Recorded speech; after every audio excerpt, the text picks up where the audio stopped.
So I'm going to greet you, and I'm inviting you in this space to relax and be fully present in the process of everything that is happening.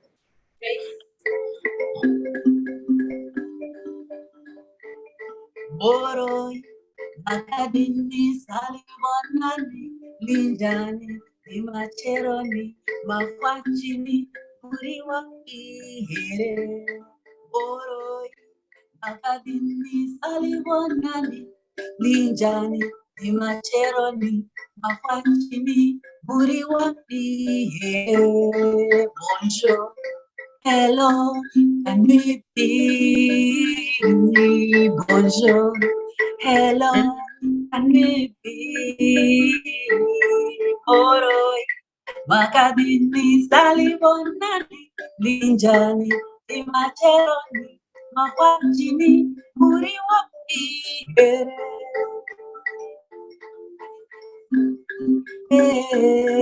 yere.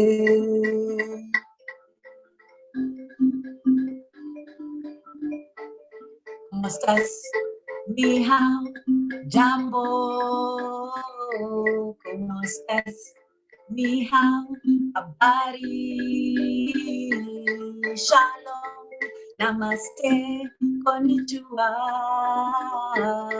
Hola, alo, ciao. Boroi, makadini, salibonani, linjani. Materoni, makwachini, kuriwapi, yere.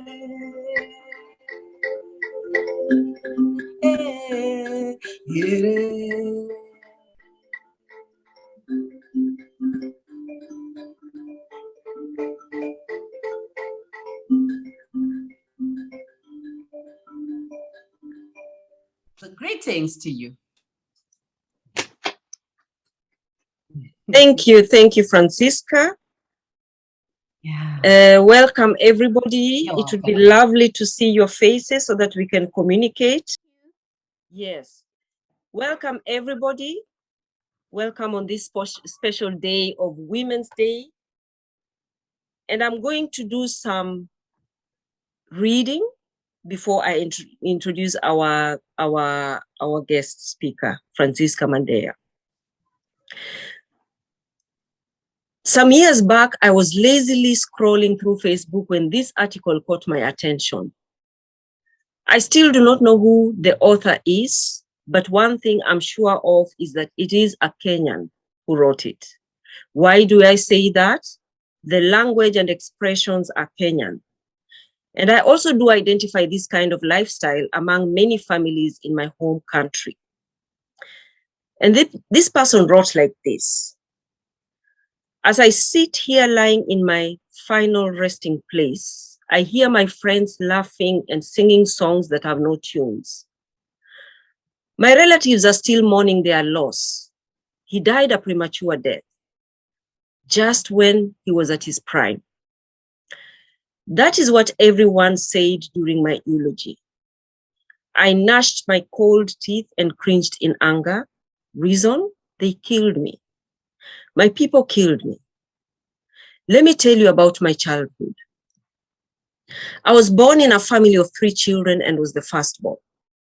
My parents were both career people and worked hard in order to give us a better life. At least that is what they say. At an early age, we were left in the humble hands of our house help. My mother always left the house before dawn and came back after dusk. Reason? Apart from being a career woman, she was a student. Oh yes, she was pursuing her master's, and after that she went for her PhD, and after that she enrolled for something else. I just can't remember all her titles. All I remember is that after work, she would go to class and come when we were either dozing off or already asleep. I'm a talented artist, but trust me, as I lay here today, none of my relatives has an idea that I can draw. Of course, except for our own house help, who always scolded me for drawing on the walls in our house. I remember she one day gently pinched me after I repeatedly drew on the wall using charcoal, even after she asked me not to. When my mother came back that evening, I told on her and my mother almost slapped her. Never ever lay your hands on my children. Report them to me for punishing anytime they go astray. I will punish them myself, she shouted. What she did not know was that she always came back after we were asleep, and there was no way she was going to wake us up for punishment. No, not us. Not her heartbeats, as she referred to us. Our house help did not even stay long after that because she one day scolded my brother for spanking her. That day, my mother went to be sick. She posted on social media how our house help had scolded my brother for spanking her. And yet, my brother was only asking for attention. My mother's army on social media was up in arms advising my mother to fire our good house help. Fire her, fire her. No one lays a finger on my children in my house. The children are the reason I pay her. Such are the comments that my mother received. She did not think twice. That evening, she came back and fired Lucy.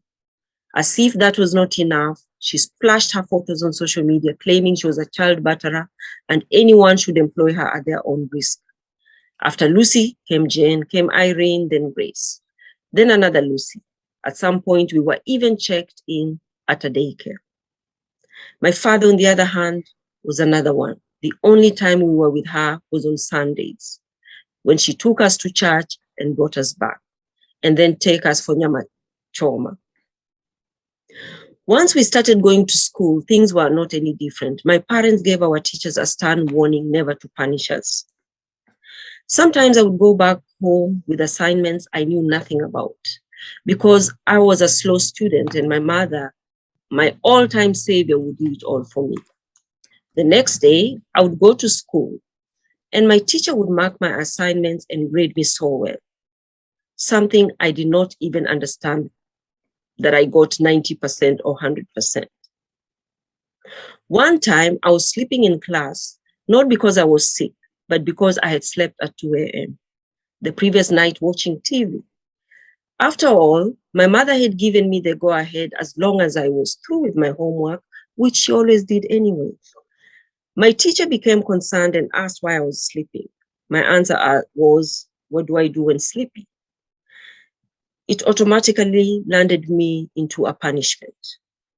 That evening, I went back home and my mother called my teacher and warned her. Madam, your work is to teach and go back home. Don't terrorize our children. When I finally sat for my final exam to join high school, I failed terribly. My parents, I was doing all the wrong things and my parents were ever present to defend me tooth and nail. In fact, they instead blamed the school for my wrongs again. My parents enrolled me in a very expensive university immediately, even with my poor grades. Before long, I was sitting in a lecture hall pursuing actuarial science, even though I did not understand a word of it. Because of my lack of concentration in class and a crazy lifestyle that I already had, I was always ready to experiment different things, be it good or bad. That is how I ended up owning a gun and terrorizing people for fun. Please don't ask me how I got that gun. It did not take long before I was gunned down by the long arm of the law. One night, after I tried carjacking a bus, I had no gun on that day. I had rented it out to a former classmate in high school. He wanted to take care of some business. I was high on drugs the day I tried carjacking the bus, and the drugs in my head made me think my phone was a gun. I rose from my seat, held my phone in my hand, pointed it to other passengers, and ordered them to surrender their belongings. All I can remember was a hot slap on my chubby cheeks again, the cheeks my parents warned everyone never to lay hands on. Then everyone descended on me and I was thrown out and beaten senseless before the police came and finished me with several bullets. The funny part is that again, even in death, the human rights group chanted slogans about my innocence. They killed an innocent boy, they claimed. but that was not going to bring me back to life. My parents were broken. My friends who are now drunk and singing songs with no tunes next to my fresh grave were shaken for a day or two, but went back to their crazy lifestyles later. As I lie in this grave this evening, still innocent as a baby, I still do not know who to blame for my lifestyle and death. My parents are in the house, having a meeting with a lawyer already and are planning to sue the police who gunned me down. They are going to pay him heftily for his services. They have a lot of money, you know. Remember, they spent all their lives working and studying, forgetting to play their roles as parents. They planned to spend their money on their children. Look at how they're spending it now.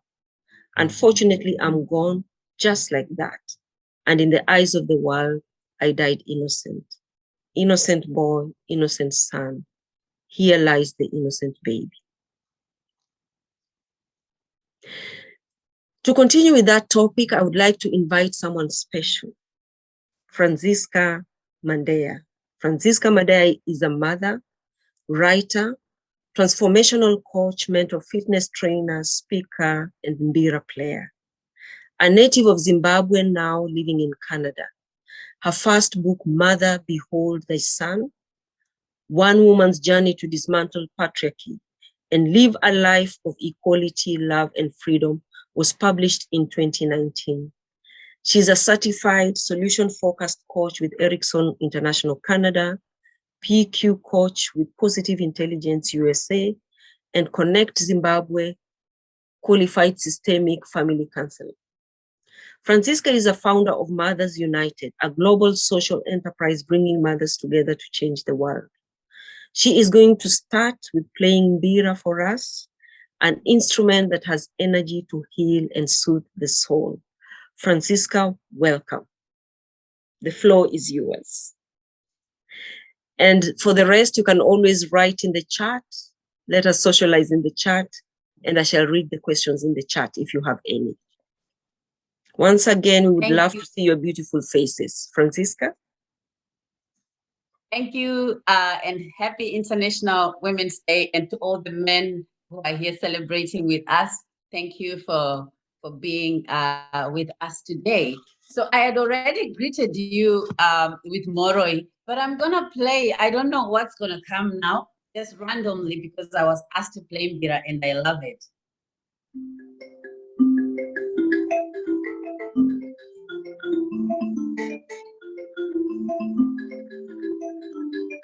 Can you hear me?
Let's celebrate.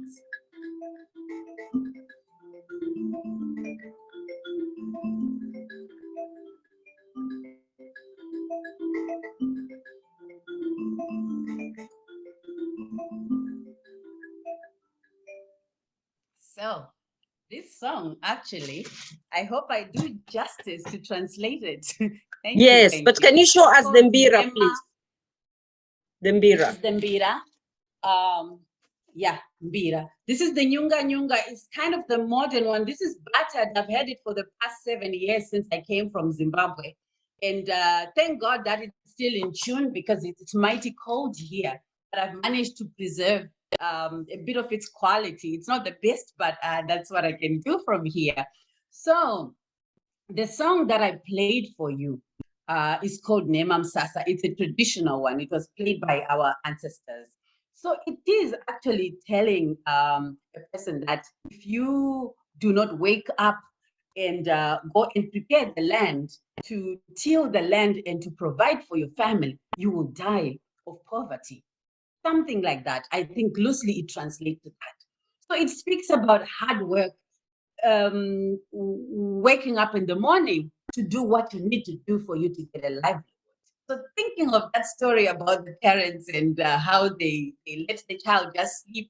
So it says, if you don't plow, how will you eat if you don't plow? So just relating to the story that Odilia has read for us, and that as parents, what is our duty when it comes to raising kids? So today, I just want to introduce myself a little bit more than what Odilia has already said. Even though I am all the things that she said, and today I train mothers and their children to be mentally fit and socially just so that we live in a world that is equal, loving, and free. And even though today I celebrate playing the mbira and I exercise my voice in many ways, I write, I speak, I teach, I preach social justice, I wasn't always this way.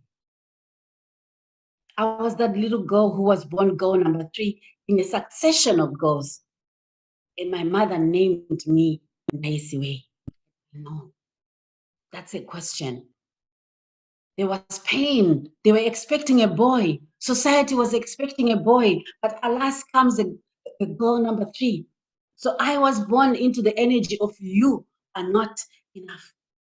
By show of hands, has anyone ever been treated unjustly because of who they are? By show of hands. Just know that you are not alone. So I had to learn as a girl child that I am enough. I had to learn as a girl child that I am worthy. I'm worthy of opportunities. I'm worthy of love. And I understood my mother's pain because society had expectations on both my father and my mother. He wanted an heir. So here I am. That story, that pain of living as a girl child inspired me to teach mothers and their children about social justice, about their worth, about how to be the best, accept themselves, to love themselves, and be the best.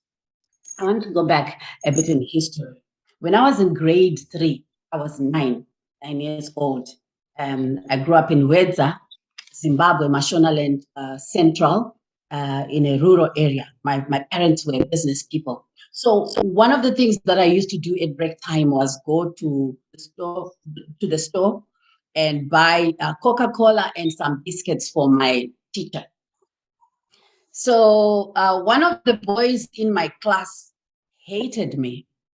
Like he really hated me and said very hurtful things. So one day, I think his hate was so much that he followed me and from behind he kicked me so hard, and I felt my back was burning with pain, and I just turned around and I went into him. I fought back. And somebody saw me sitting on top of this guy. I was ballistic, went out of control, pummeling him, pummeling. And says, "You daughter of Mandeya, what are you doing? I'm going to tell your mother." I said, "Go tell my mother." I don't care. He's the one that started. This guy was called Vinny. And Vinny was beating me up because I was coming first, second, or third in class. And Vinny was always number 4. Vinny said, I am too brilliant. I cannot be beaten by a girl in class. So when that lie failed to be true for him, he decided to make it true by beating me into submission. So as we get into the topic of today, break the bias, the question that I have for you is, who taught Vinny that boys are smarter than girls? Who taught Vinny that when girls don't live up to a boy's expectation, beaten into submission? So with this story, I want us to get into the break the bias. I'm here to talk about the role of a mother and how she can help in breaking the bias. So if you could speak to me in chat, because I don't like talking like I am the only person. Just tell me how you are feeling, and can somebody be reading those comments so that at least I'm able to dialogue with you and respond to you. So the question that I had, and the anger in me as a girl child, is, why is this happening to me? Why are boys treating me this way? So I wondered, did Vinny's mother teach him that if girls beat you, you beat them? You beat you in class, you beat them physically. Was Vinny seeing it from his father? I didn't know his father. I'm just asking, and I don't want to make assumptions, but these were questions in my head. Is Vinny watching TV? No, we were in the rural area. Very few people had TVs. If my father was a businessman and we didn't have TV, nobody else had TV. So he didn't get it from TV. Where was Vinny getting this idea that we treat girls this way? For me, what I've learned about bias is that these are assumptions and attitudes and beliefs that we have. And most of the time, they are in our subconscious. There's been some teaching going on somewhere. Just like my mother and how she expected to have a girl. And it was to have a boy. And when she had a girl, she was freaking out and giving me names loaded with meaning. And I know, why was it so important for them to have a boy? Because society was telling them, teaching them that a boy is more important than a girl. So I don't know what your experience is, but what I've come to realize is there are systems, and those systems, some of them I discuss as the system of patriarchy. So what does patriarchy do? It tells us that men are worth more. Money in the workplace, we see that they are paid more in the workplace. Men deserve more respect. I've heard a lot of men talking about, oh, all I need is respect, as if women don't need respect. Where do they get the idea that they are the only ones that should get respect? And yet respect is every human being's right. Human dignity is everyone's desire, right? So patriarchy also teaches that men get whatever they want, right? Entitlement to women's bodies.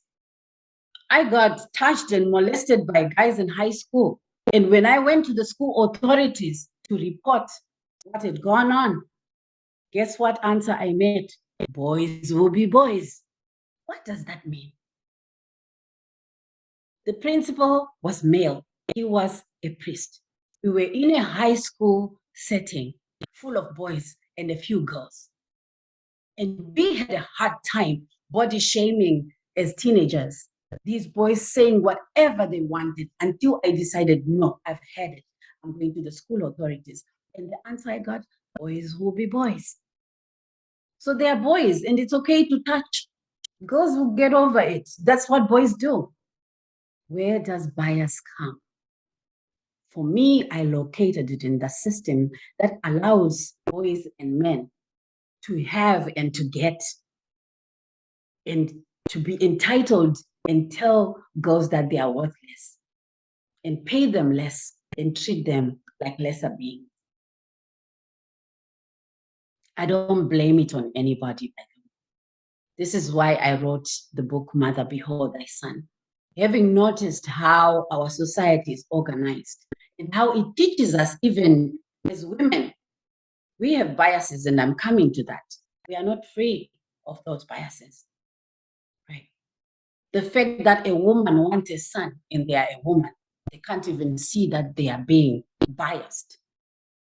You are a woman, but you treat your son better and your daughter. Even in this day when we say we know our rights, but that bias is there. That desire to have the boy when we have 3 girls, you keep trying. For me, it's the bias playing out. You need to do right by what society says, because if you have girls, you've not really given birth, you've not really promoted the family name with girls. For me, that's bias. But there are systems that have been teaching us, consciously or unconsciously, we absorb all these lessons. We were talking about how children observe their parents, and that social learning theory. They observe and they copy what they see their parents doing, right?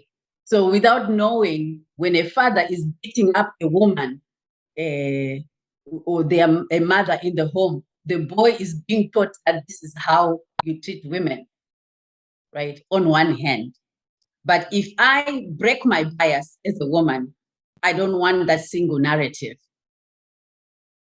On the other hand, there is a child that observes a father beating their mother, and they say no more because they feel pain.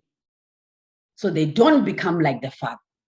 So when we talk about bias, I always want to be careful. This is one end of looking at things, but there's always the other. So yes, we are taught by society how to behave, how to look at life and judge people, make judgments, make decisions. But we're also taught by our hearts sometimes. This is something that's unjust, and you say, I know this is what society says, but I'm going to do it because pain has taught me.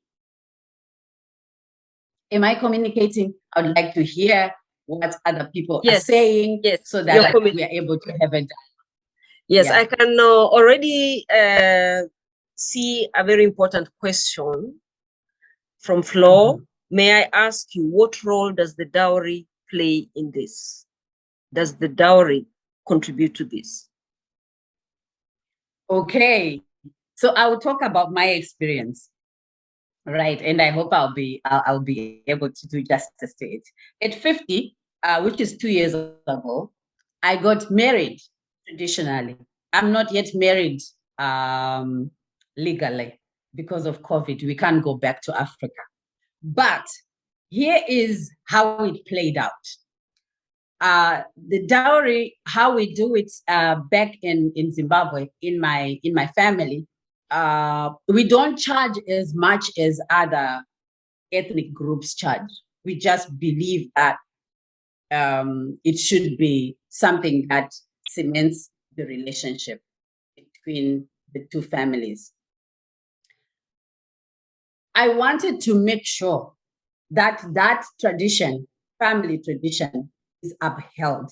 Because at my age, at 50, and having come from a divorce and being an activist who is known that I will not stand up for what is wrong when it comes to treating women and girls, I will speak up. What I did in my family was advocate. And I told my brothers, because my father and mother are no longer there, that number one, you are acting on behalf of my father. Number two, make sure that whatever you do, it honors what my father believed about Lobola. Not that I didn't trust my brothers, but I do know that there are other layers where they would go and report in the family to say this girl is getting married. My experience was that what I said I wanted to happen in the family happened, because I negotiated with the men in my family to say, this is what I want it to mean. So it's an exchange, it's a ritual, which for me, I did it mostly for my husband because I love him. He cannot buy me for 3,500 US dollars. You can't buy a human being.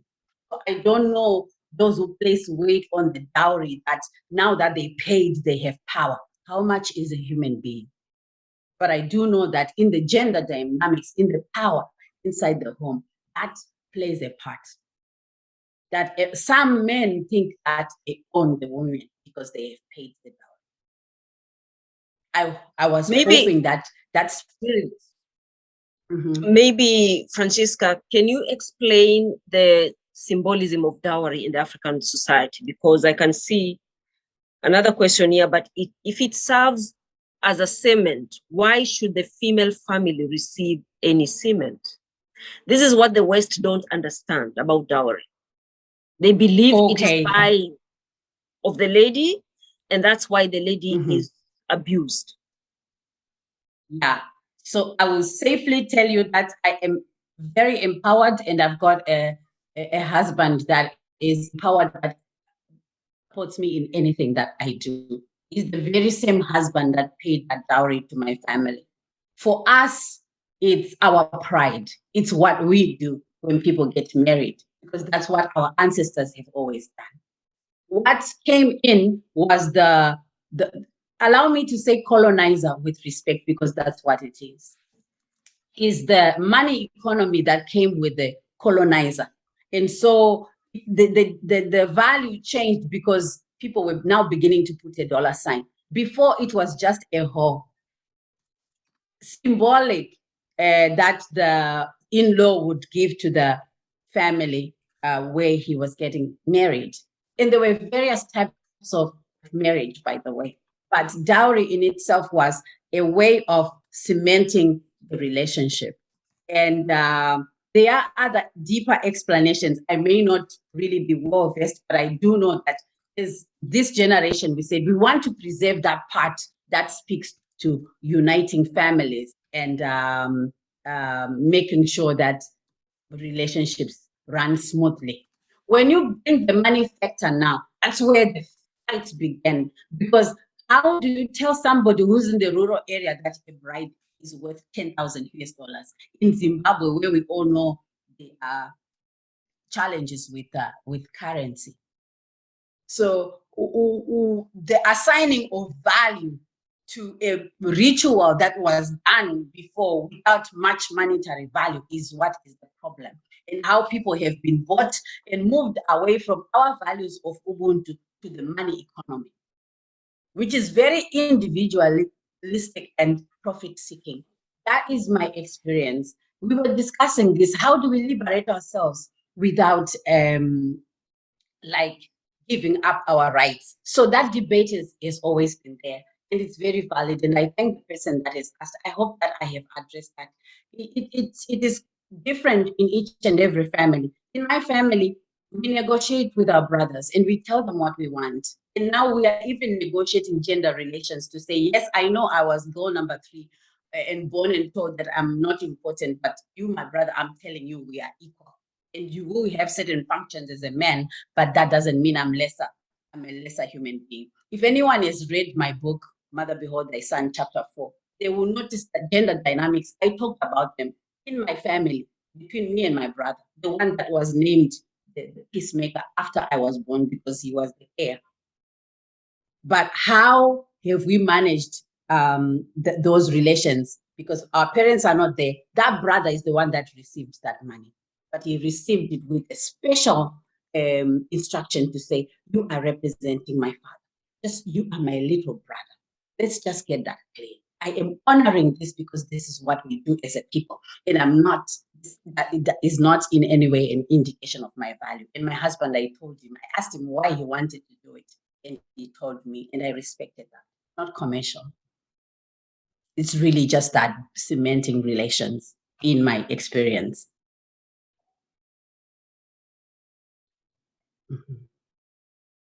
You are muted. Otieno, you have written a very good explanation here. Would you like to share?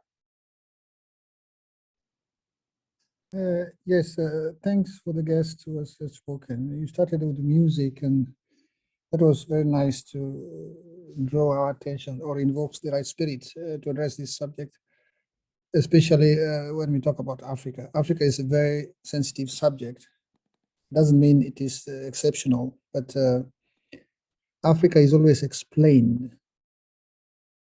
And that is where we have an issue with how do we explain Africa. Even to Africans themselves, it becomes a challenge on how to explain ourselves.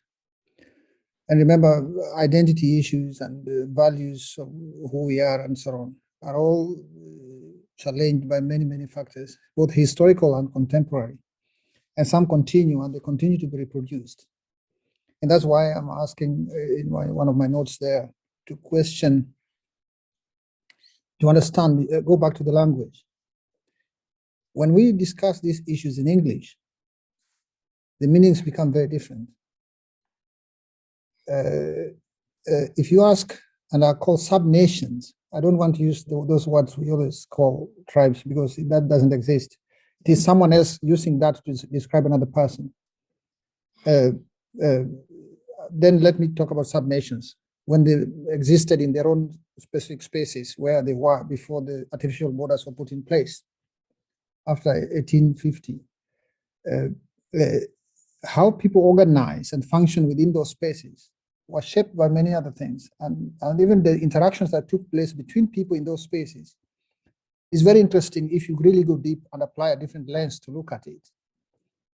Not the dominant narratives that have been used through education systems or curriculum that we have to date that makes us to analyze our things in another way. So if you go to the language, and I said, ask any language in one of those sub-nations what dowry means, and you'll hear a very different answer. A different answer in the sense that there will be similarity across the continent in terms of the meaning and the value attached to it.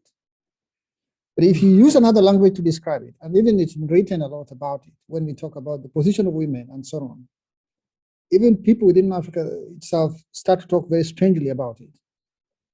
And there are three fundamental logics that apply here. The first is perceptions, followed by framing, and then treatment. So I put you in a place, and where I put you will shape the words I use to describe you in that position. And consequently, how I treat you will depend on how I'm describing you. If I call you something, I'll treat you as I have called you. So even dowry, we do the same. It depends what we attach to the next adjective next to dowry. If we call it dowry payment, then you understand it is commodified. And it takes a capitalistic orientation. And then it becomes a product. And you know what you do with a product? Use it in freedom, so-called. But this is a human life. So even the value changes. But Mr. Otieno, it is a product. And when we say dowry payment, it's very wrong in ask any language. There's no dowry payment. Mr. Otieno, may I please ask you? Some of the practices we see today where people have actually reoriented themselves, where they say, because I paid school fees for my daughter or so on, they use the word I pay dowry. And they say it in English, not even in Swahili, not even in Shona, not even in Kikuyu or Masai or Twi or Amara. They don't say payment because if you look at the elaborate process of that of relating with another person at that level, there was a lot of appreciation because it was a process of bringing up someone from birth to death. And marriage is just one of the components of that trajectory in which different people played a role. And when this engagement takes place involving two persons, it also brings in a number of people, both sides. And that's why there was an elaborate process around it. So it was not a contractual kind of thing when you start to say, because I bought and so, because it was not about buying. Thank you, Otieno. I'll stop there to let other people. Yes, thank you, Otieno. You know, we have our guest speaker. The floor, you can ask one question, and then Francisca will answer and carry on. Thank you very much, Mr. Otieno, for explaining that. Still, I am a little bit worried about the fact that it seems to be the female relation, the family in-law from female side, transferring the goods or later on the capital. That seems to me, and having been in Africa, having lived in Africa, grew up there, I've actually seen that. Not lastly in the Luo tribe that. Oh, Mr. Otieno, he left. Okay. No, he's there. Is there? Oh. Just You shifted places, at least in my screen. Sorry, there you are. Okay. So that even though the intentions of the exchange of dowry and cementing between two families might be a very good intention, but don't you believe that over time, even before the colonial times, it might have led to entitlements from the male part of the equation, and therefore suppressing the female within the new family that she was married into. I am just trying to refer to what Francisca was talking about earlier. The culture where the female oppression comes from. It was a culture. It was not my words. It's Francisca who said it. And that is my issue. Secondly, you are talking about capitalization since colonial times, but is the transferring of cows, for example, in your sub-nation, is that not the same thing as transferring money, because it's goods going to the other side? I will let Njeri answer that. Njeri? If you allow me only 2 minutes. Only 2 minutes. Sorry, Otieno, yes. You have your hand. Because he expressed some things in my direction, which is very good. So Flo, you've asked two good questions. And I'm happy that you've asked that question. And for me, this is the space to actually learn from each other. And when I speak here, I draw from the experience of my mother, who was 94 years old until 2020. Myself now, if you talk about commodification and exchange, my mother was the last born in a family of 5. My uncle, we remained 1 because the second one died. He inherited a lot of land in my mother's side of the family, according to our way of doing things from my sub-nation. But the question someone would ask, but how comes my mother and her sisters don't have anything the other side? Because of the how society was organized then, there was space, there were resources, there was no anxiety about how you're going to be the other side because it was provided for. The same way a female goes to the other side, you will inherit things that side. Actually, clans were named after the house of the lady. Even today, I'm speaking to you, I have 4 pieces of land. Some even put on my name when I was 3 years old. And I come from a polygamous family, only one, of 2 ladies. In most cases, if there was 2 wives, the land was divided according to the house of the lady. Inheritance of land or sharing is based on the house of the lady. That is when a lady has moved. But even before they move, the idea is that if you cross the other side, join the other family, you will inherit your things the other side. The lady who goes to where you come from will also do the same. It was perfectly possible because of the conditions provided for it. There were animals, there was land, there was all the resources were there. But thank you. But now what has happened? Inheritance of land happens through the house of the woman. Land is divided through the house of the woman. Even clans are named after the house of the woman. But what has changed now is if you go to a family where they don't have those things because of land pressures and so on, then there are new questions to be asked in terms of material goods. But the other part where you're asking about the exchange, the value that was put on it, it is this appreciation. The question what we need to ask is what changed, and what has that meant now? What has changed? Because what we see is this commodification taking a center stage, and it's a reality. But the contradiction that it generates is what becomes very problematic. If you go to Indian context, you'll hear different stories about why someone has a lady, a girl or a boy. If you come to Europe, it's another discussion if you have a relationship. but it doesn't mean there's less commodification of that relationship. There are many issues about property, who owns what, and so on. Are you contractual? Have you signed documents? We have it all here. Well, there, most of the things were expressed, but contractual things can also be expressed. They don't have to be written and put on stone, and doesn't make it illegal or illegal. But also, there's a lot of transformation taking place in the African context, not only because of colonialism and capitalism, but this because Africa has interacted with the rest of the world in very interesting ways, which makes things quite complex, because the setting mode is that people need to be European in order first, and there's a lot of aspiration to be European. So very few efforts or even are made towards actually tapping into what is authentic, what is valuable from what people have. So the abandonment of that and taking on something new without having the right foundations for it brings these complications that we have. So what we read when you ask someone from Europe to come to study something in Africa, what you see is not completely African. It is something in between. If you ask me, even here in the Netherlands, I try to listen a lot to Dutch people who are 80-year-old, because I'm trying to tap into that history. Their understanding of the Dutch context, the development trajectory, is very different from what I read in the books here, even by Dutch scholars, because there's a dominant way of explaining societies. And you can imagine what it means when we explain Africa. So this is a conversation with this very, very nuanced way of explanation. Yes, thank you, Otieno. There's a question from the group to our guest speaker, Francisca.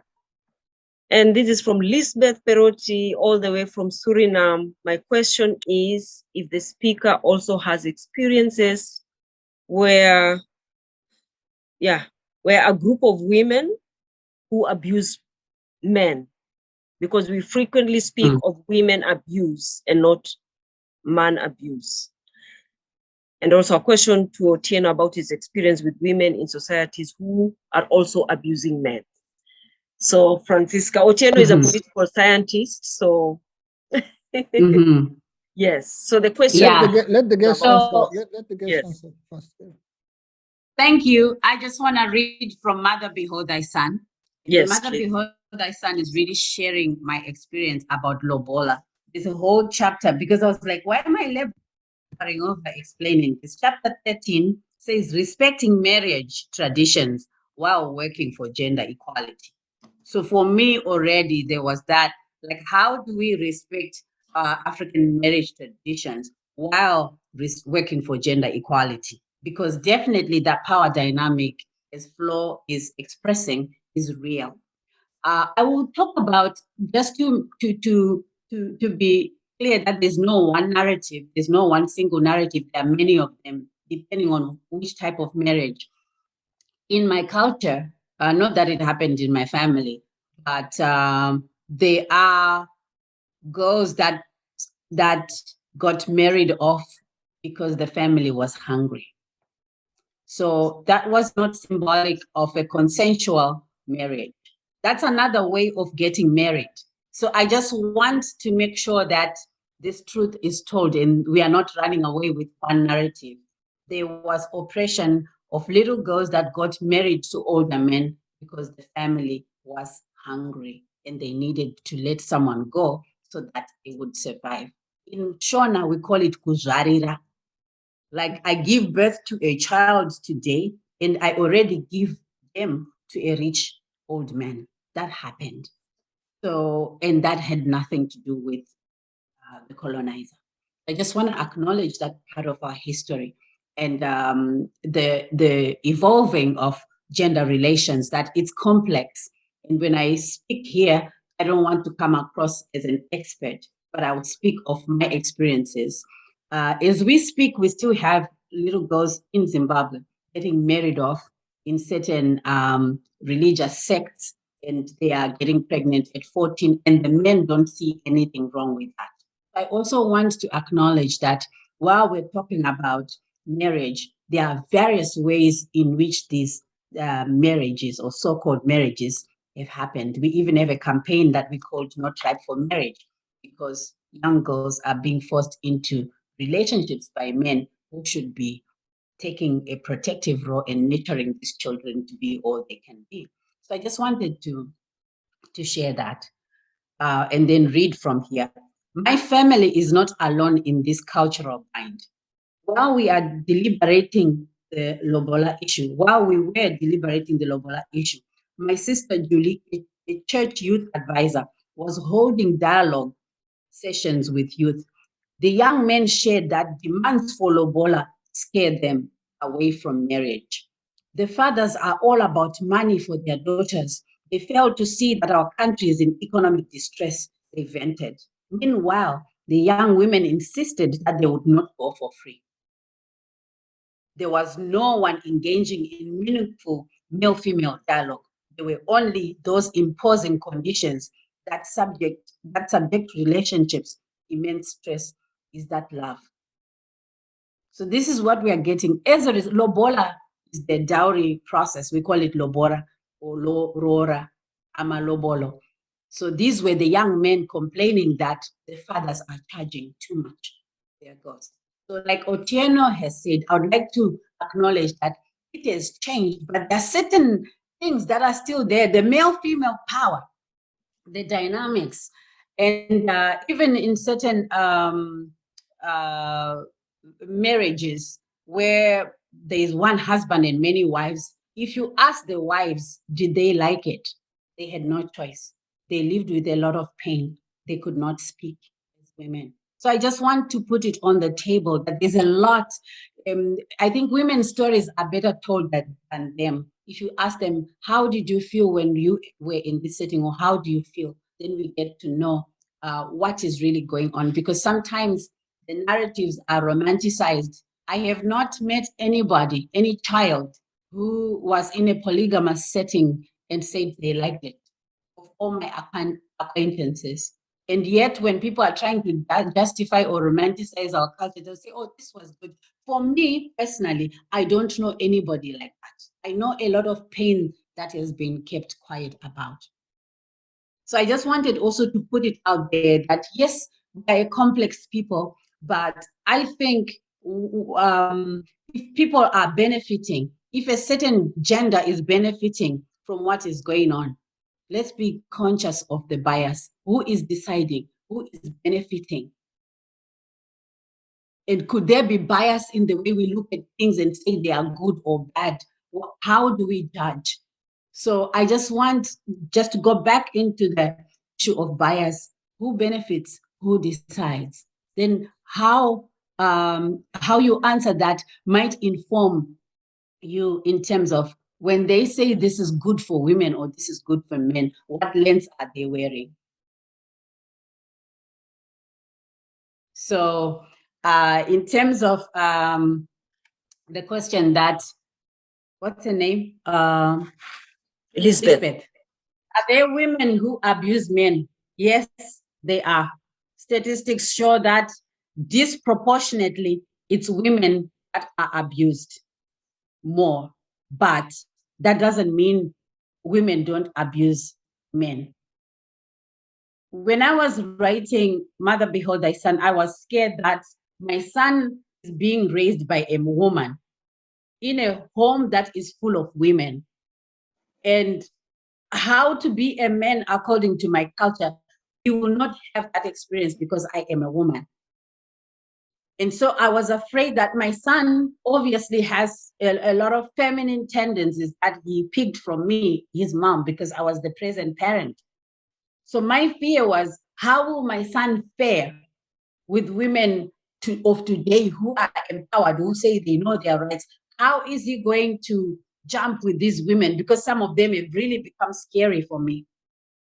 I'm a woman and I stand up for myself. There are men who are laughed at, who are shamed and blamed when they try to avoid conflict in the home. And there are women who verbally, psychologically, physically abuse men. But when it comes to the analysis, it's more of men doing it to women than women doing it to men. And the sad part is, for the men that suffer abuse, our sons, they are afraid to come out because they have been raised to say, boys will be boys. Boys don't cry.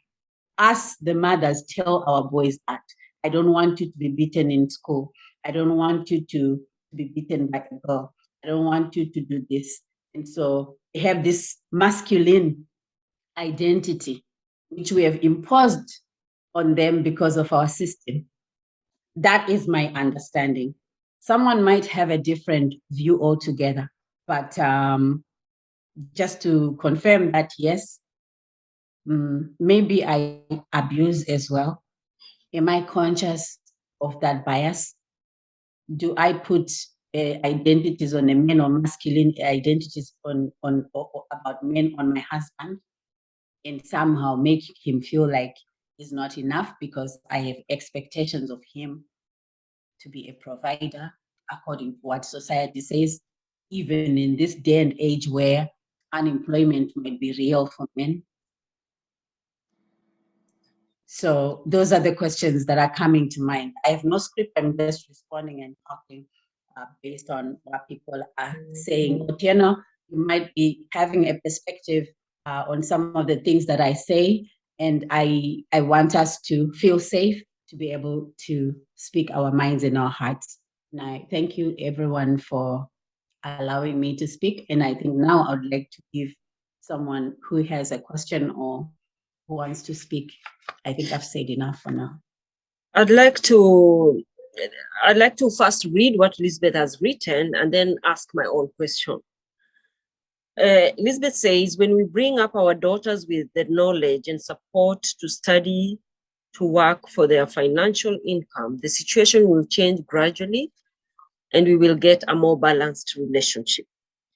Now, that's Lisbeth's remark, but I have a question because I'm seeing that the current generation, especially in Kenya, is now a bit different. It is tougher for the men actually now because the women have raised their standards. You know, most of them, they are now learned, they have raised their standards. So when we go to the biasness, how can this empowered woman, you know, bring up the daughter and the son in the same way? Mm-hmm. Because the women are still expecting the men to produce. Mm-hmm. Yeah. So where does that bias come from? Society has taught us that the fathers go to work and they bring the money and they take care of the livelihood.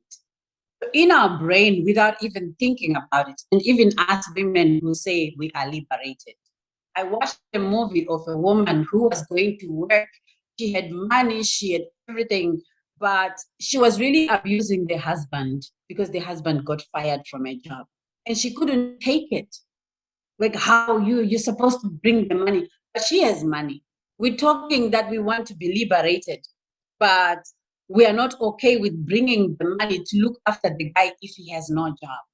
So we want to question, where is that mentality coming from? Because we want equality, right, in the family. It means that at any point, if somebody has money, we use that. But some women are not okay. They are in executive positions, they are earning, and this woman was going so hard that she was sending the guy to sleep outside because he hasn't got a job in a home that's theirs. So where are these thoughts coming from? Because we are taught as girls that the man is the provider. And paradoxically, as a woman, I'll tell you, I've been the provider for my family. But when somebody looks at me, they're expecting me to be in the kitchen and tending the kids and changing diapers. That's all they see. So where do these biases come? When you're looking at a man, what labels do you attach to him? The provider, the leader. He's allowed to be aggressive. He's allowed to hunt. But if you're a woman, leader is out of the way, provider is out of the way. You are the carer, the nurturer, the cook, the cleaner. So what forms those opinions or attitudes or assumptions when it comes to male, female? That this is, for me, what we should be questioning and be aware. One video that I watched on YouTube is of a woman who's an executive. She's the breadwinner. She's the provider in the home. When a fellow woman came to the workplace to ask for a raise in salary, she did not take her seriously. She's the boss. She's a woman in the workplace. A fellow woman comes to ask for a salary raise. She dismissed her. And then a man came to ask for a salary raise. And she said, oh, she sat up straight and really gave him attention. Why? Because in her subconscious, the man is the provider. So he needs the raise so that he can go take care of the family. And then she had to be like, oh my gosh, what did I just do? After days of reflection, seeing that she treated the men and the woman differently, same issue. So if you tell me you are not biased today, I would really ask you to do inner work, to be very self-aware, because we all have them. We have been taught through many systems to have these biases. And all we have to do, I think, for me, is to own up to it, to say, okay, I am a woman and I'm actually biased towards women. I don't take them seriously as leaders. And I have problems electing a woman leader because I just think men are better. That comes from that system that says men are better leaders. So am I biased? That's the question. And coming to, so unconscious bias, it happens naturally as our brain tries to organize things. It takes shortcuts. So everything that we are learning by observing, by hearing, by flipping the script, it's all in our brain. And so if it's unconscious, then how do we bring it to consciousness? It's daily asking ourselves, as a mother, I'm coming back to motherhood, how am I raising my 2 daughters and 1 son? And making sure that the girls don't think that they can have their ball because there's only 1 boy and they can bully him and, get him to be a girl or whatever, however kids' dynamics play out. How do I make sure that I raise my son in a way that he feels safe in the home without loading on him my biases about my relationship with his father, the energy that I got from his father? How do I make sure that as a mother, I'm not painting all men with the same brush? And I'm not talking in the home about men being dogs, men being that, because maybe that's how I felt. Maybe that's how what my experience is. So as a mother, what does it take for you to raise a son without being impacted by the boys will be boys talk that I had with them, eating that I had, and making assumptions about my son, but really grooming him to be a human being that is equal? For me, how I did it was, there are no chores with a gender. You eat, you cook. You live in a room to clean. This is not for me. It's for you, because you're going to live in a world where people live. My son changed diapers for my nieces and nephews. He is 24 this year, and he doesn't do like what other men, when they smell poop, they like their nose is gonna come off. My son would just say, oh, we changed the baby this diaper. So we start them young and we teach them life skills. We teach them to exist as human beings, and not to say because mama is the one that's here, she's gonna cook, clean, and they put their feet up because they are boys in the home. That's how mothers can break the bias. How we teach them, what roles we assign to them in the home is what's going to determine. Are they going to feel that if now they are married, they put their feet up? Where would he get it from? His mother was telling him, pick up the trash, cook, clean, change diapers. If he does change, then he's getting teaching from elsewhere. But at least from a mother's perspective, I will influence him as much as I can before he goes on, which is what I did. Society, a group of men in the bar, at work, may be teaching him otherwise. So it's an ongoing thing that we can all decide to say, okay, this is what I was exposed to in the family. This is what society is saying. How do I, as a human being, become a just human being? And I think it's ongoing work. I can't even say I'm without bias. All I can say is, am I doing the self-work to be conscious of my actions? am I being intentional in terms of being objective and not using what I've been taught about men to judge them, but to really say, what is my experience? What is my objective experience with this male? So that I don't paint him with the same brush. Which brings us to the Africans thing. I laughed because I said it brought us to the topic of the day. A mother said to her child, all Asians are bad drivers. So that is stereotyping, right? Yes. And somebody says, I just hate women who get into relationships with other women. And that is a prejudice, right? Like, it happens.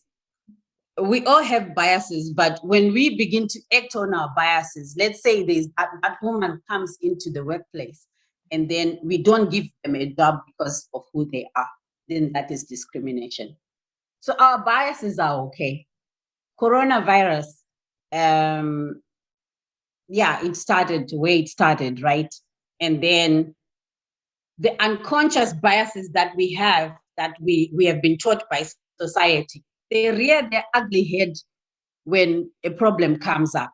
So that's how we know that the bias is there. Sometimes it doesn't show because there's nothing. In Ukraine, the bias showed. It showed up big time in Ukraine. The racism is alive. Even people may raise their hands and say, I'm not racist, but in Ukraine, that bias manifested. Are we biased? Yes, we are. And it's our thoughts, our words, and our deeds, our actions. They are the ones that tell us, how do we respond to other people? How do we treat them? Are we able to own that, yes, I am racist. Yes, I am sexist. And even as a woman, you can be sexist towards men. Am I? And what do I do about it? So for me, it's all about, are we talking about how we are treating other people? How we relate? And are we owning when we have had the human experience of judging and discriminating? Are we owning it? I call it acknowledge the bias. I am biased. But you can remove bias by checking facts, by teaching facts, by teaching truth, the uncomfortable truth. That's, for me, that's the personal work that we need to do. Acknowledge it on your part and transform the part that you do not like. Because bias, when it's acted upon, causes discrimination. So you discriminate women, you discriminate men, you discriminate according to race, you discriminate according to ethnic group, you discriminate according to countries, these identities. Oh, I'm Kenyan. Oh, I'm Ugandan. Oh, I'm Zimbabwean. We are Africans. But are we biased based on those identities that have been loaded on us? Yes, and sometimes it's good bias, right? It's bias can be good too. So I think it's a topic that we can be dialoguing, and I don't want, like I said, to be the main actress just talking. But this is my experience that as a mother, I feel like we have a role. And how we break bias is really to act from a point of love, deep love of ourselves, to speak truth and to transform the reality that we don't want to see, the ugly reality that we want to see. But the question is, where do we do the self-work for us to be self-aware? Yeah. Thank you. I can see here, Lisbeth writes again, our children have to see much more of their parents and respect each other and behave respectful to each other. And that is what we need to show. Yeah, we need to show that more on television, commercial films, TikTok, and other social media. Mm-hmm. Any contribution, any... And then, okay. Hi, Odile, this is Carol. Yes.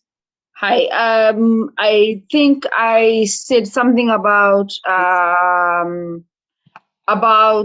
what was it? Oh yeah. Make sure that girls and boys know there's no specified roles for boys and no girls. Yeah. I think that's very important as well for, yes, we can show as parents, we don't show the television, we don't allow them on TikTok and all sorts. But I think it's important words for our kids, what we talk to, where we talk. We're in the car, we talk to the kids. I mean, and I think it's important as parents that we need to just keep on telling them, I have two girls and one boy. And I saw that my two girls can sometimes gang up on my boy. And I have to actually kind of specify that regardless that he's a boy, he can do actually, trust me, he can do the makeup and he can do the nail polish better than you. And weird enough, I think it's important that we actually specify that boys need to respect the girls and the girls need to respect the boys. And raise just little talks in the car, going supermarket, when you're cooking with them, just talk to them and just let them know that respect each other. And that we are raising little human beings where my son one day will respect the wife in that common sense, and my daughters are gonna respect the husband. So I think talking as well is very important. General talking. Yeah. Yes. Thank you, Carol, for that contribution. Yeah, it's very, very important. Because mothers Carol has the same. Yeah, you can continue, Francisca. Carol has the same situation as me. I had two girls and they were older, and the boy is younger. You just nip these things in the bud. Some of the things that I did with my kids was to teach them their rights. So I used the Child Rights Convention to let them know that no matter who they are, where they are born, I mean, who their parents are and what they do and what they believe, they are equal. They are equal. They are born equal. And I even went further because as a mom, I played with my kids. If you're a parent, the language that kids understand is play. So don't think you're too old. Play with your kids. I did play, and as a result of that play, I produced a 12-track album. They made me go on stage. This Mbira, it was all because of my kids.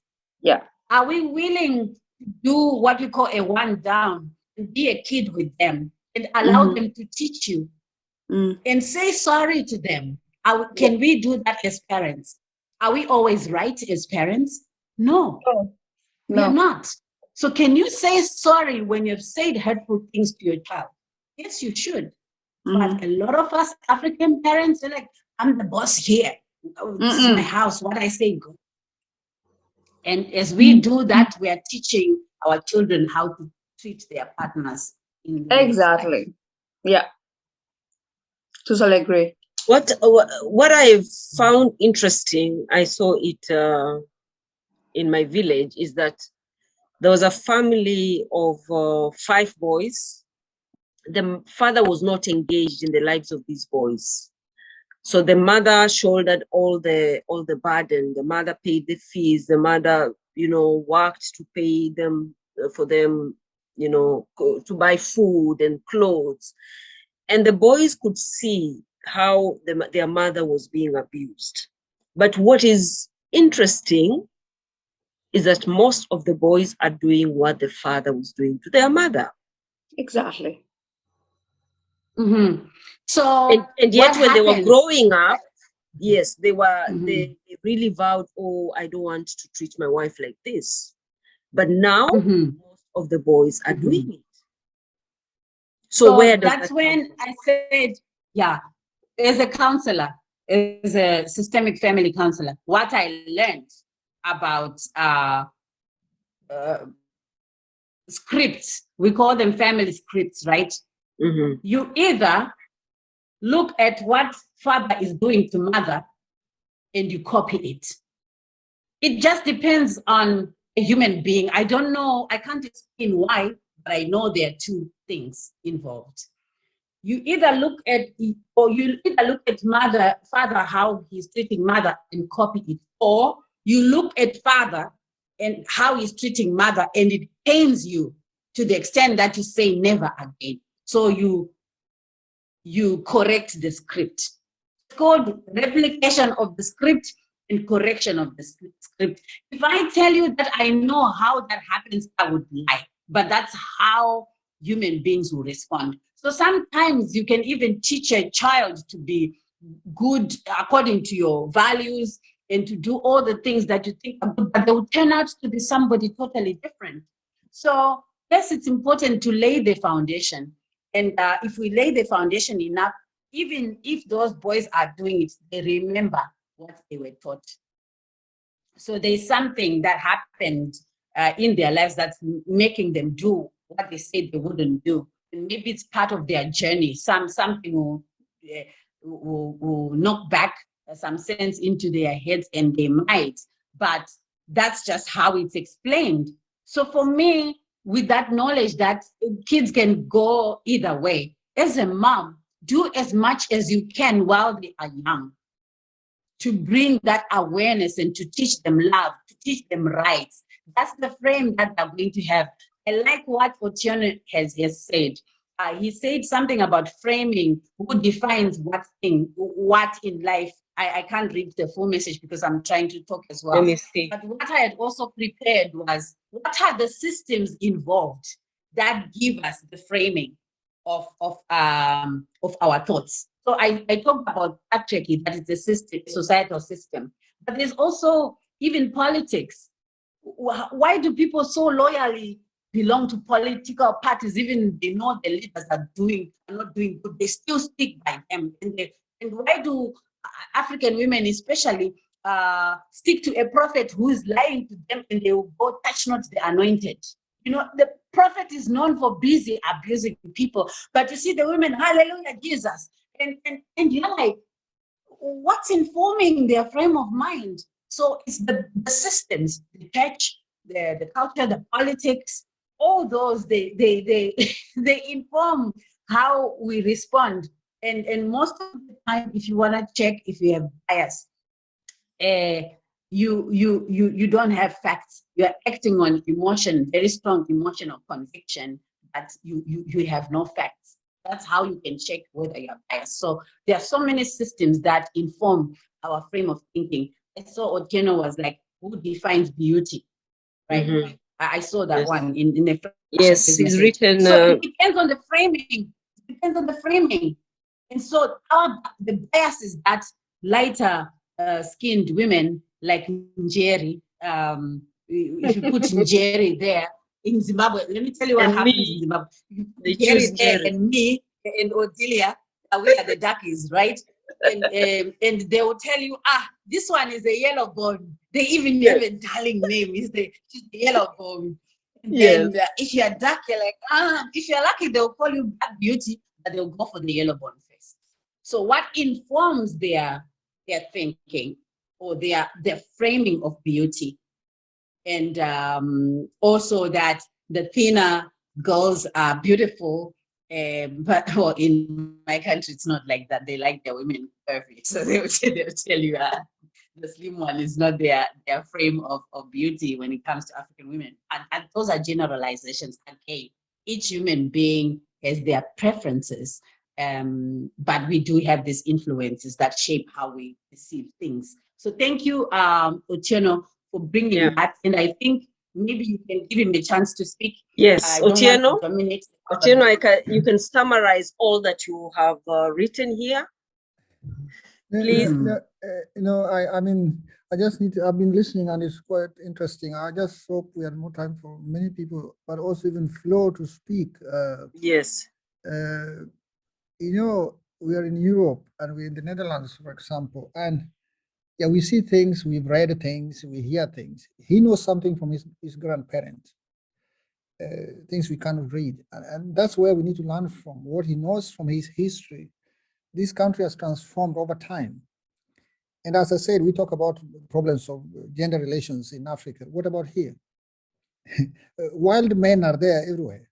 Even here, they're very crazy. Even in the US, they're very serious. So the point is, gender relations, we need to look at that. And when we want to understand which context it applies, then we need to be culturally sensitive or embed them in this specific context to understand how has it evolved over time and what's behind it, and how is it causing pain to different segments of society. As I keep on hammering here, someone will say I'm blaming capitalism and colonialism and so on. But I say the disruption in Africa is much different from the disruption here. Even though some experiences are now almost the same. Globalization has brought everything together, and the impact is there regardless of where you are. But the difference is the foundations you have, which as some other makes you become more vulnerable or not. And some countries are very, very vulnerable than others, and people within them and different segments of society are the same. So that's why Africa, as we talk about, is a continent of nations and sub-nations, hundreds of many nations. Even Lagos alone is 50 million people, 2 times the Dutch population. So Lagos alone, the state. So, you know, when you talk about countries in Africa, and it's many nations there, millions, with distinct cultures and ways of doing our systems, which we never pay attention to.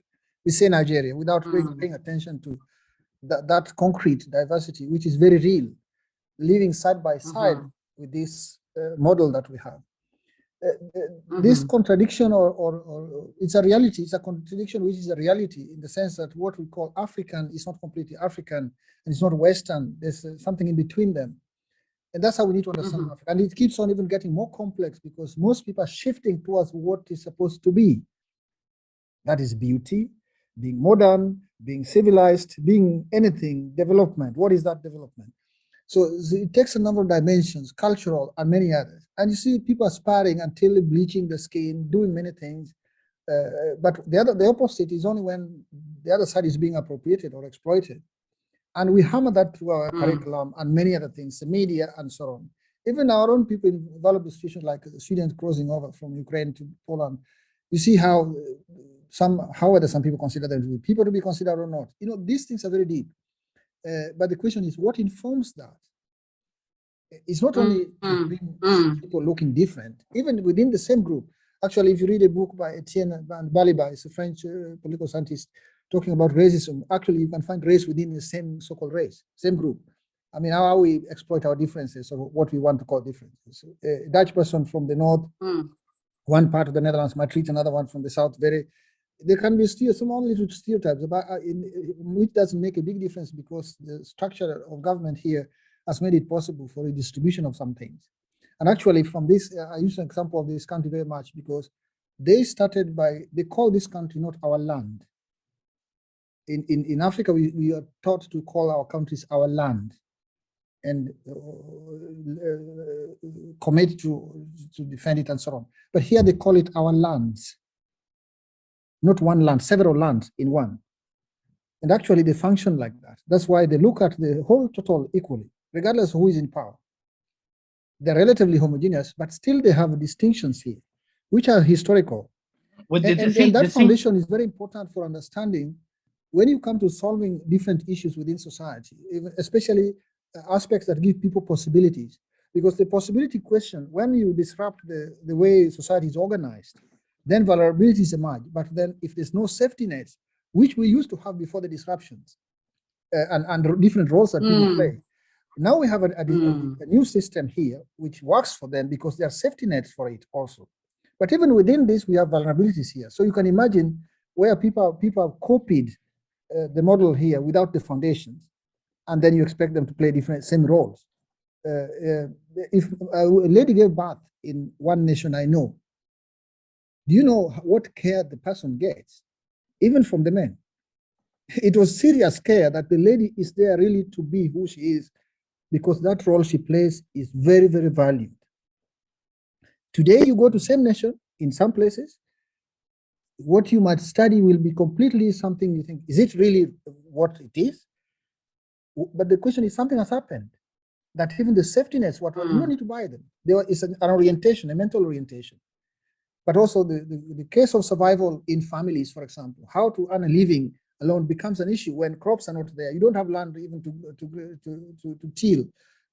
You cannot produce locally or at very basic level, even with tomatoes or some grains next to your house, which used to be no problem. Vegetables which are nutritious were fully available. The moment these things have changed because of climate change and many other factors, then it means survival depends on going for paid labor elsewhere. And then roles starts to change. And also the narratives in forming these roles, and people start to have conflict because yes, you want to live with someone, but roles starts to shift because there are a lot of conflicts in that, especially when things become transactional. People are starting to push. If you ask me, I would tell you the story of my mother, but not now. I can, and many others who are 80 years old and 90-year-olds. And I ask them a lot of questions all the time. Even the treatment my mother gave me as a child. I tell people that my mother never pinched me, and some friends don't believe it. And I was asking someone, actually, Odelia, I told her, how do you speak to your children? Because now my mother is not alive, but I remember what she was saying, especially to draw my attention. My daughter is young, around 8. My daughter is 8. We have this conversation, and already I introduced the dialogue, drawn or derived from my mother's approach. Then I say, let's not have a conflict, and let's start having a discussion. And my mother was always busy with answering the why question. Whenever I'm walking with her, carrying my younger sister behind me, if I see something, someone visits us, I see what is not normal by us, and ask her, why is it not like that? She starts going into explanations, serious explanations. And then I say, okay, but then what's my role in it? Then she tells me, oh, but your role could be this. And when I do it, you get compliments, you get rewards, you are called with the very names that of great, great people that you are named after. So your self-worth is very high. People reward you. You are allowed still to play.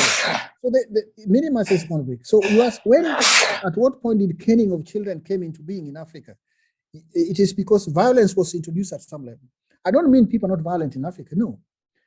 But certain elements of violence that have become so serious, what we met on women or on children, even here in the European societies, things have happened here. So we can track or trace the culture of violence towards women or vulnerable people and their magnitude in different ways. That's what we need to do and say, how is it so prominent or happening the way it's happening? But the question is, because things have, there's a lot of disruptions, and these disruptions is what we need to understand. How is it this disruption affecting people in Africa or in the Europe or in America? And they impact on people very differently based on the conditions under which those people have come into being. And it's not even changing to the better for most people. So there's a big struggle for people who have been in a vulnerable position for many reasons and for decades. So I listen to what our guest is saying. It's nice to share this, and I just hope that Odelia, probably just my final remark, our Flo will speak now, but we could also get some Dutch ladies or some senior people, if they can be around, to explain what they listened to, what they observed. And then people say, the way I can draw from many of my sources, which were real, not cooked up, real, and I observed some, others I was told, and not in one location, several locations, and in almost 4 to 5 bigger nations in Africa, or 6, where I've been asking similar questions. And I hear stories, people don't even speak same language, but here the approach to some issues are like, how comes that is the same? Because there are some fundamentals which I talked to an 80-year-old person in the Netherlands who never went to Africa, but understood something very deep in my village without even going there. And I asked him, how comes? No, because he told me at some period in this country, we had a life like this. And then something happened to us. And that's why he could recognize the same problem of someone somewhere else, even though he has not been there. And that was an eye-opener to the human condition, which many times we don't pay attention to, because we don't see other people, we don't see ourselves in other people's situation. And I think that's where our analytical frames get a little bit distorted. And then we don't understand what's happening with others. Now, who was asking a question, and then Flo will tell us how was it here in the Netherlands 60 years ago, 50 years ago, where are we now? And is there still violence against women here or biasness? Insights from his grandmother, maybe. Yes. Somebody was calling out Otieno's name. Who was that? It was me. And I wanted to jump in to say, in my experience, I have quite a lot of old women that I have spoken to. And regarding gender relations, or regarding gender-based violence or gender inequality, almost in every culture in the world, women are oppressed. I don't know if anyone can name a country or a continent where women are not oppressed. So yes, we can zero in on a particular context, but generally speaking, gender-based violence or these relations, power relations, unequal power relations is something that is universal. I write about it in Mother Behold Thy Son, that of all things, men agree on oppressing women generally. I'm not saying everyone, but if on a general level, all cultures, there's no culture that does not oppress women. If there is, then I would like to know which one. Very, very interesting. I think, you know, there's a lot of things mentioned that really appeal to me. First of all, you know, there might be a little bit of disruption in the debate, as I understand it, because when I look at the debate of gender equality, I am looking more at the goal of things, right? Rather than trying to explain or even justify certain traditions that either comes from Africa or the Netherlands or wherever. My sincere goal is, and I think here in the Netherlands we are very close by, that my son, no, I should start the other way around, that my daughter has equal opportunities as my son has. Actually, I do have a son and a girl, and a daughter. So that is the goal. When I see a lot of the explanations, when I hear a lot of the explanations on where this gender inequality comes from, I'm actually missing one thing that we are all subject of in the whole world. On the other hand, I do, and I will tell you in a bit. On the other hand, I also do feel that we should, of course, understand our heritages, but not use our heritages as justifications of the behavior of gender inequality in these days. Yes, we also, the Dutch culture, the culture that where I grew up in, has, naturally speaking, even biologically speaking, and this is the point that I was trying to make, has, biologically speaking, this almost inborn, or not almost inborn gender inequality. Because as Otieno has rightly stated, some things men cannot do that women actually can do, which is carry and give life. But this from a, let's say, a rural, not Westphalia, a nation idea, you know, the nation state that you happen to be pushed in by your colonials, and we happen to develop in colonists, and we happen to develop in throughout, I think it was like almost 400 years that took us to get there. The rural society, the clear rural society, where there is no, let's say, centralized law and order and a more or less objective peacekeeper, calls for roles. Very simple. If there is no policeman in the village, right, and a woman has just given labor or is highly pregnant, she is not very physically very able to defend herself to intruders, right? Yes. So this biological gift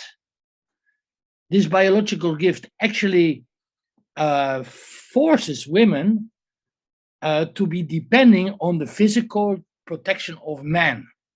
Now, as Europe and big part of the United States urbanized, this powerful protection position of men towards women changed because now society took over. Yes. No, continue. Oh, okay. So there's basically 2 points that I was trying to make. In, let's say, I don't feel that the development that Europe or the United States or wherever urbanized situation is better than any rural situation. You know, there's no like higher and lower, but in the, let's call it more modern development, women are less depending on the physical protection that men should have been and did provide in many cases. So the emancipation of women in these lands, our lands, as Otieno stated rightly, we are the Netherlands and not Netherland. This emancipation took place when basically there was a central power, a central political power available to lay out law and order. So actually, women could now also liberate themselves from the position of being under the protection of men and start entrepreneuring for themselves. Now, also in the history of my country, Otieno, my country, and many other countries in Europe and the United States, laws had to be adjusted because traditionally women could not vote. Did you know that the voting rights for Netherlands for women is only 100 years old? I think last year they celebrated 100 years. Did you know that women were not allowed to own properties, which now excluded them from banking? Because if you don't have collateral, you don't go to a bank to take money to start your business. Now, I think Kenya, the country in Africa that I know better than other countries in Africa, is going in that process also. Laws are being changed. Women are actually inheriting these days also. Women are also allowed to inherit property. So their position towards the capital banking system is improving. So these are all developments for the good or for the bad. I am not the one saying the modern society is better than the village society. Very far apart from. I appreciate much of the village society and the cohesion and the care and this, basically the more simple life there.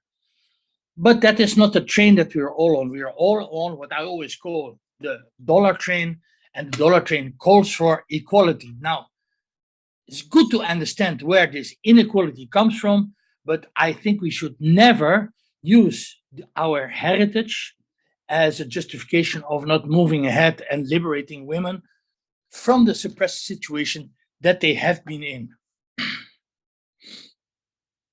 Thank you. Thank you, Flo.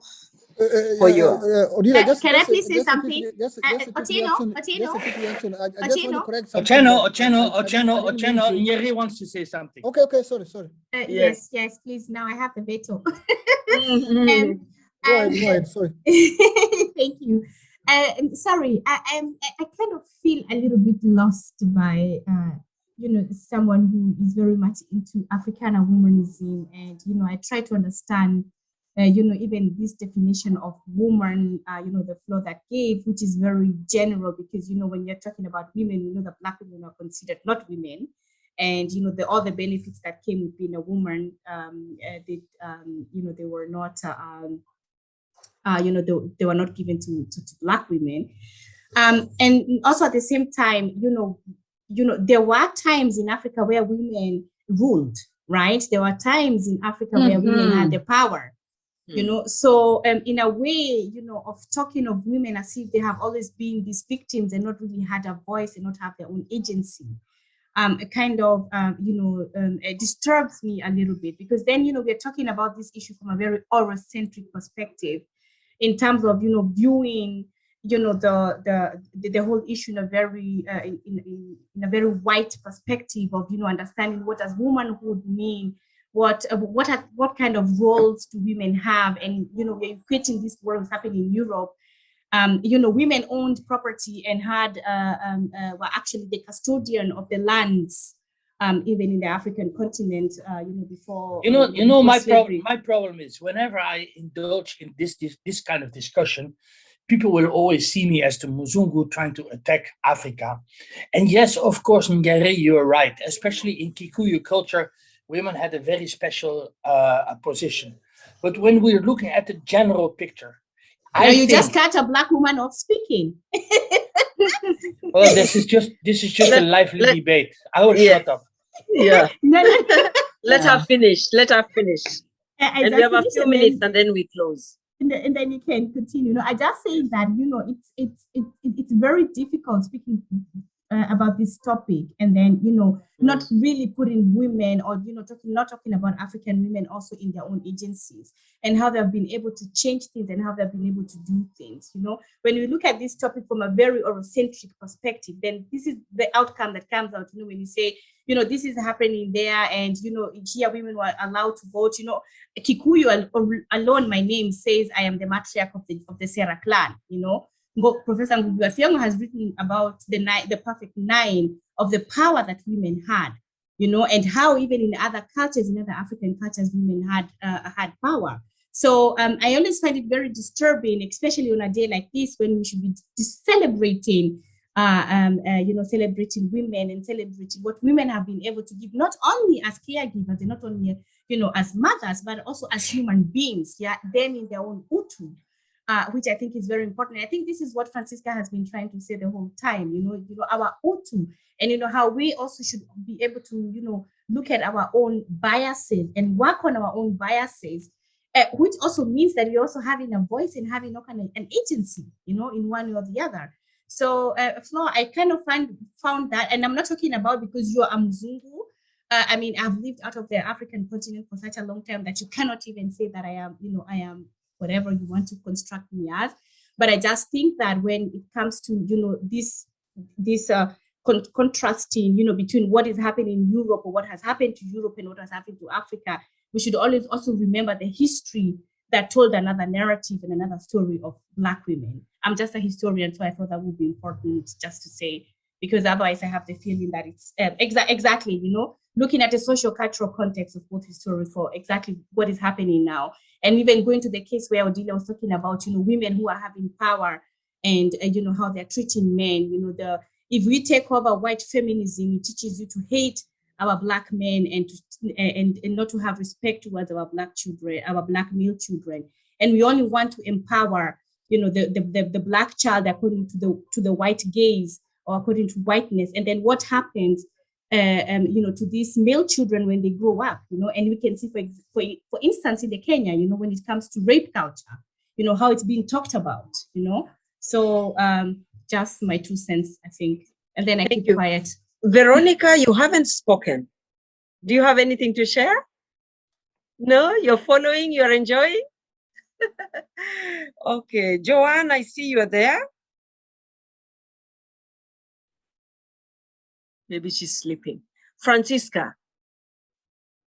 Wow, it went all directions, but guess what? I also came free without necessarily having a script, but just sharing from the heart. And what Njeri brings is interesting in terms of, we have Queen Nzinga.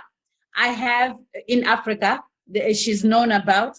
In my family, and when I teach people about who they are, we go generations back using the genogram to say, what are your family legends? Remember, I said we get to know who we are. We want to know the biases. So was there a woman in your family who did stuff that was not womanly? Yes, there was. In my family, she's called Anyemba. She was a warrior who fought side by side with men holding a gun, and she outdid the men in military. So when I talk to people that I'm a warrior, I'm identifying with that ancestor. I don't even know whether it's still in Congo or Cameroon, somewhere where we came from. But in our lineage, there is the legend of that Anyemba, who was a fierce warrior. And today, if you say the woman is a warrior, in some cultures, so like, no, women don't fight. But so those are the narratives that we also want to remember. So we must really go back to history and find out, these stories about women that have not been told, and for a particular reason. So celebrating women means that we acknowledge all those histories. And what I know is that long back, societies like what Njeri said were matriarchal. My son would be son of Francesca. They never took their father's name because it was the mother who knew that she carried, who she carried by was not important. So they identified themselves before the identities came. They identified themselves as son of. So that's how much power women had. So let's not forget, as we celebrate women, that history happened, but it's also important to go back to find out the resilience that women have always had and the power that they've always had and reclaim it. Part of me playing the mbira, by the way, was a way of reclaiming my identity, which was silenced. When the Christians came, they told Africans that everything they are was evil. So in my second book, Searching for Racial Equality, I asked, were we evil before the colonizers came? Were all our ancestors evil? So I was curious to go back to the belief systems that were presented in history as bad. And something, my soul inside me was telling me, no, there's something beautiful about being African. So I don't have much context. My parents are dead. My grandparents are dead. My great-grandparents are dead. But what I know from deep inside me, perhaps from them that live in me, is Africans. Africa is beautiful, and the spirit of Africa lives within me. And I'm honoring that to say, who am I? Finding it through the mbira and bringing the voice to the world to say, this is who we are. The narrative is always controlled by the one who holds the pen. And this is why, as a woman and a mother, I have decided to hold the pen in my own hand and pen my own history. Whether it is flawed or not, that is my experience. I owe it to my children and my grandchildren and my great-grandchildren to know who they are. And I will always keep learning. These frameworks that we talk about, what I wanted to say in terms of mothers breaking the bias, I think this is my last shot, is to teach truth. What is truth? People can tell me my truth or your truth are different. No, your truth is verifiable. It's objective. You can prove that I am not black, I am brown. That is truth. So when I teach my kids, I teach them, you are brown. That is the truth. Don't ever let anybody give you a label that you're not comfortable with, because that doesn't describe you. The objective truth is, I am brown, but I have been categorized as black. That's how I teach my own kids. My son, you are a human being. You can cry.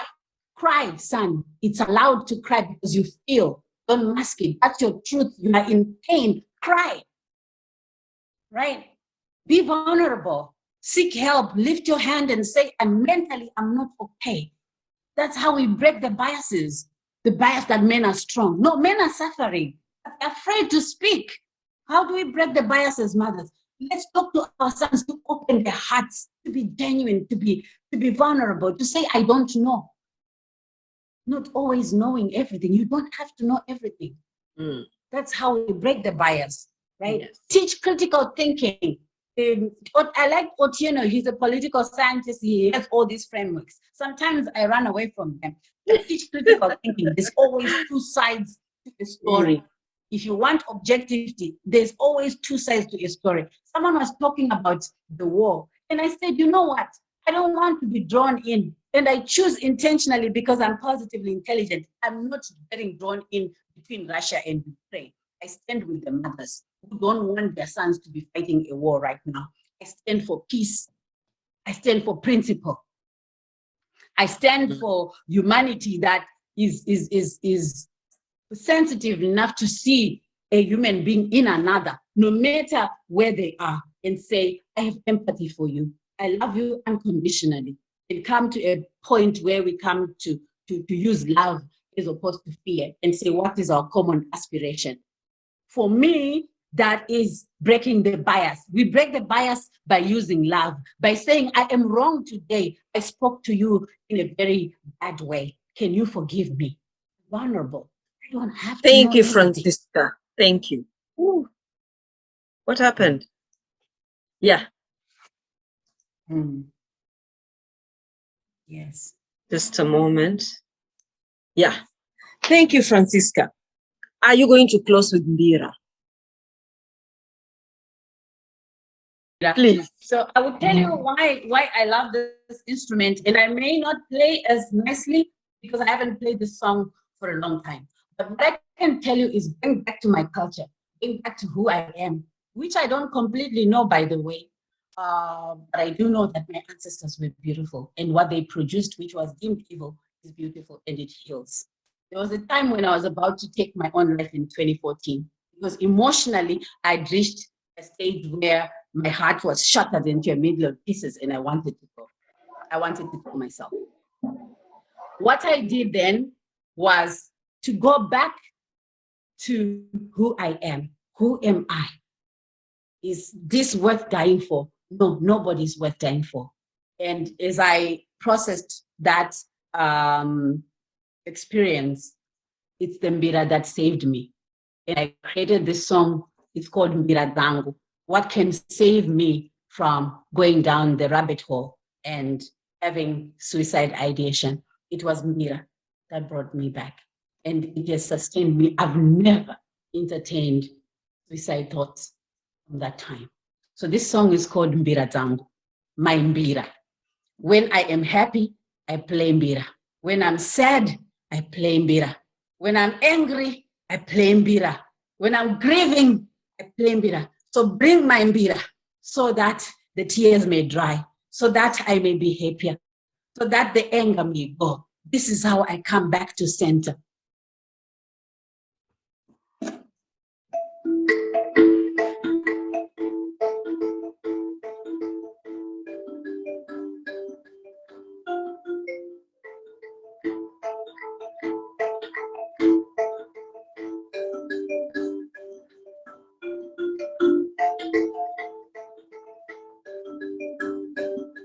Bear with me.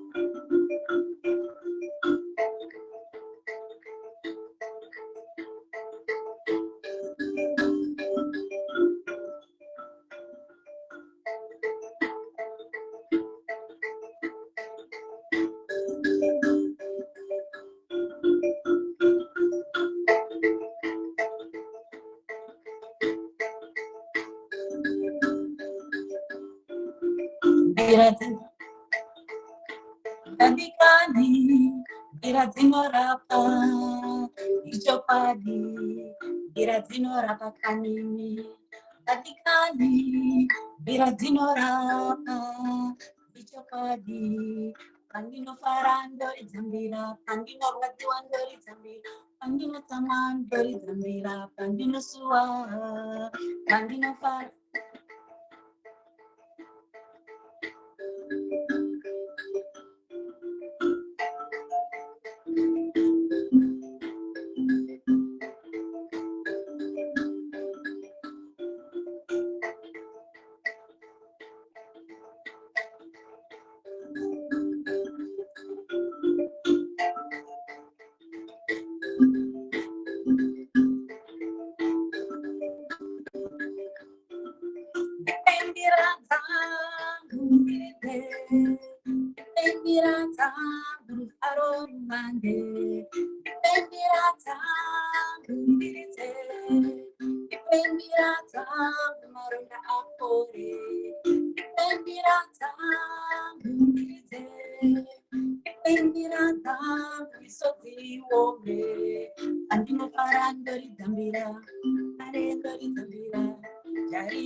Andino parandori zambira, andino matimandori zambira, andino tamandori zambira, andino suaha. Dipembira tangu dirite, dipembira tangu karoruande, dipembira tangu dirite, dipembira tangu maronda apore, dipembira tangu dirite, dipembira tangu serere, dipembira tangu dirite, dipembira tangu.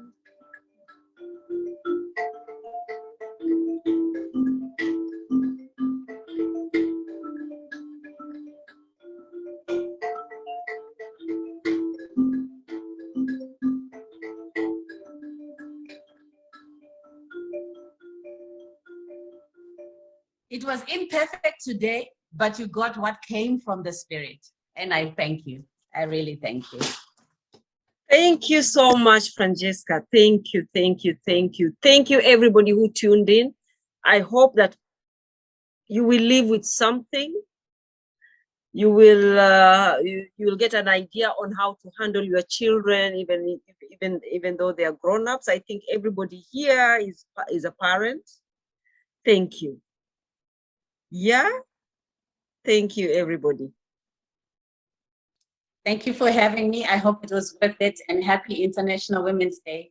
Celebrate yourself every day as a woman, and celebrate the men in your life. I believe that there can be no women without men. And I am born of a man, of a father. I am a wife to a man. I am a mother to a man, and a sister to men. So I want to just remind ourselves as we have this debate that we come from men. And there's no gender equality without our men standing beside us and walking with us. And we want to appreciate Otieno and Flo. They're the only men who came to support us, because we need their support to understand and help us move in the direction that we want to move. Yes? Yes, yes. Thank you. Yes.